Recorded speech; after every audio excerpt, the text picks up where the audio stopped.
Yo, yo, yo, check it. Rap City, Rap City, Rap City. My hair look kind of dry and gritty. Rap City.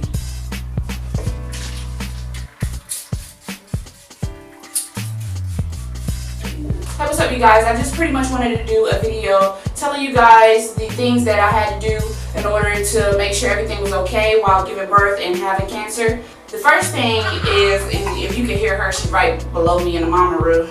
The first thing is that I did weekly NSTs, and I did them twice a week. Once I got to a certain point, I think it was around 34 weeks, I actually started doing weekly NSTs. No, I would say 35 weeks. I actually started doing weekly NSTs, and I actually gave birth to her on the 36th week. So that's the reason why it was so close, because my daughter Madison, we lost her at 36 weeks. So they wanted to make sure everything was okay. So they would pretty much take me in the room, put me on a monitor, the little probe things on my belly. They like this big, and they go with the band and they listen to her heartbeat, make sure everything was okay. I would do the NSTs.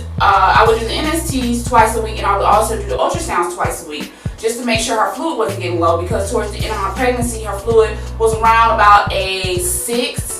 And I think the lowest it can go is like a 5, and they're nervous about it. But they did say that nowadays they don't really worry too much about the fluid getting low. They just want to make sure everything is okay with the baby. I actually had to wait 2 weeks after my chemo in order to give birth for them to feel like it's okay. My counts haven't been low the whole time that I've been doing. She's looking at me while I'm talking. But my counts haven't been low the whole time that I've been on chemo. So they wasn't really worried. But for people that are actually like doing stronger chemos and their counts are getting low and platelets, bloods, and all this other stuff getting low, they want to make sure everything's okay. So they usually wait 2 weeks after. So when you give birth, everything's okay. The reason why is because, first off, you give a lot of blood when you put out a lot of blood when you give birth. And so if my platelets are low and I'm giving birth and my platelets are low, I might need a blood transfusion or something worse might happen.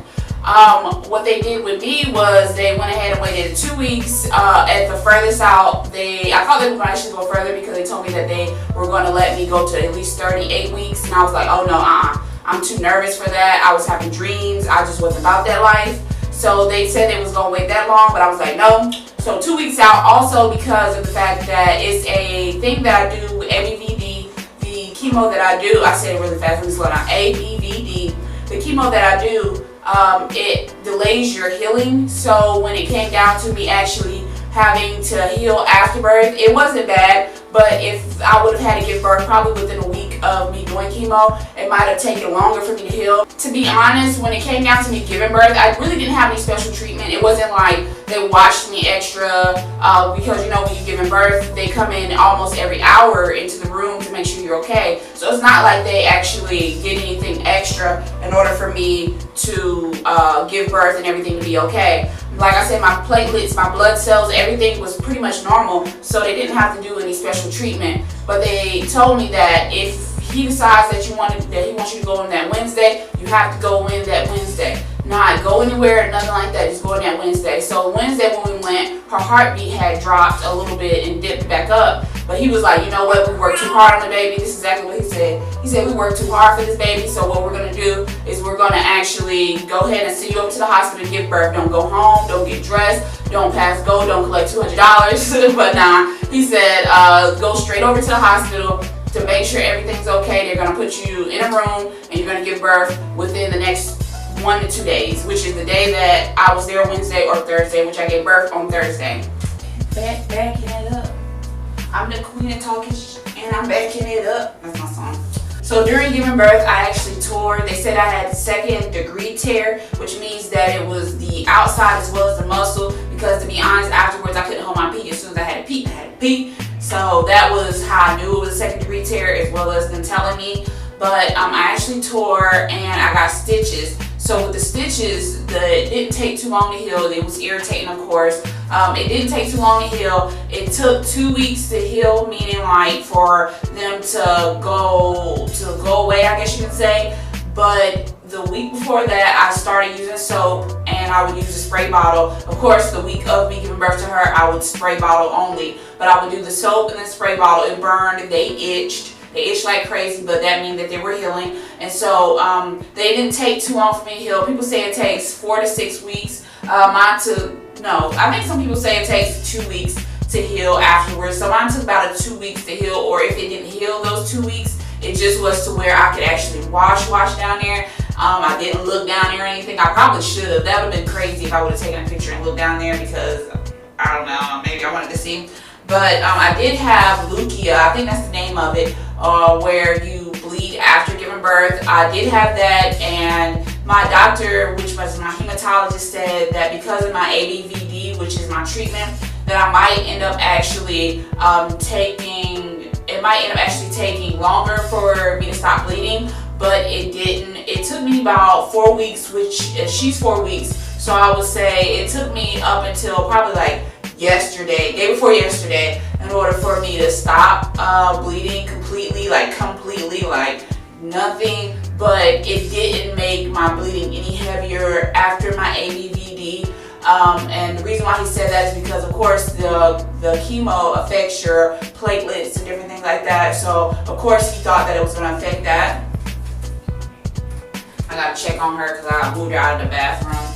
When I was actually in the hospital bed, I asked again whether or not I could breastfeed. I talked to them before, wondering whether or not I could breastfeed, to my hematologist, my OB, and maternal fetal medicine, but nobody knew. So I actually talked to the nurse, asked the nurse, and she asked the lactation specialist or lactation consultant whether or not I could breastfeed, and she said no, because of the type of chemo that I'm getting. I forgot the name of it, that she said is phased or something like that, to where whether or not the chemo will be out of your body long enough, because like I said, 2 weeks after, I would say 2 to 3 weeks after, 2.5 weeks after my last chemo was when I actually gave birth. So I didn't know whether or not I would be able to do breastfeeding, but I wasn't able to.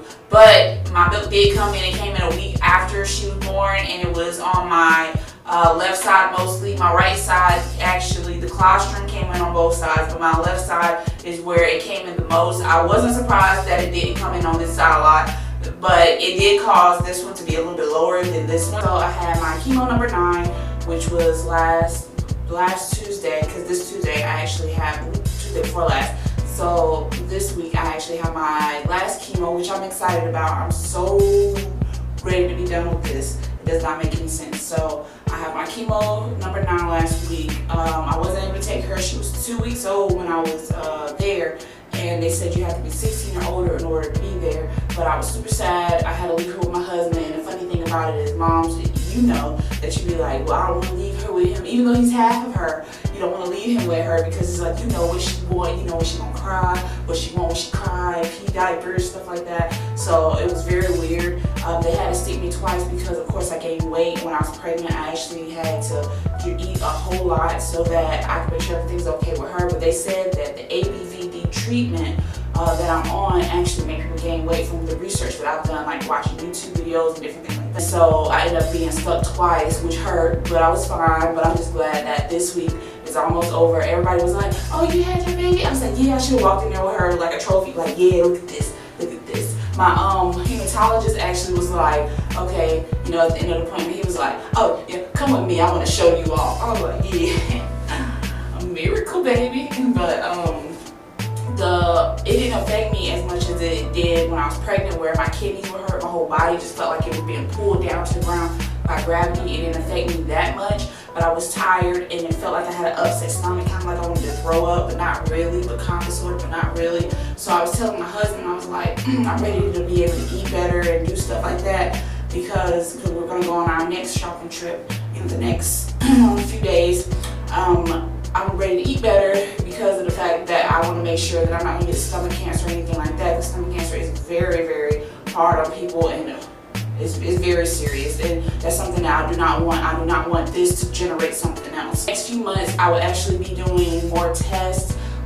More tests, because I did do tests at the beginning, of course, to see where I was at, and then I'll be doing tests to see whether or not I'm in remission or where I'm at in it, because, you know, I might not be in remission, I might be in, I think it said node or something, mild or something like that, where you're not completely done with it, but it's it's gone down enough to where you can handle it with something else or something like that. So I'll be doing the test. Of course, I'll be taking you guys with me. Hopefully in the next few months I'll be giving you my last video about chemo. But I appreciate you guys for watching. Real quick, I'm gonna do my little testimony that today I was feeling some type of way because I was tired because of my daughter. Of course, new moms, you understand, you be dog tired. So I wanted to do this video. I wanted to wash my butt, just simple stuff like that. And I couldn't, and I was blaming him because I'm like, when you get off work, you're not doing as much. Of course, I didn't say this to him because I have a screening process that I go through in my head to whether or not I need to tell somebody something, because I used to just be a bitch. So I'm trying not to do that no more. So I was like, let me go ahead and talk to him, talk to myself about that.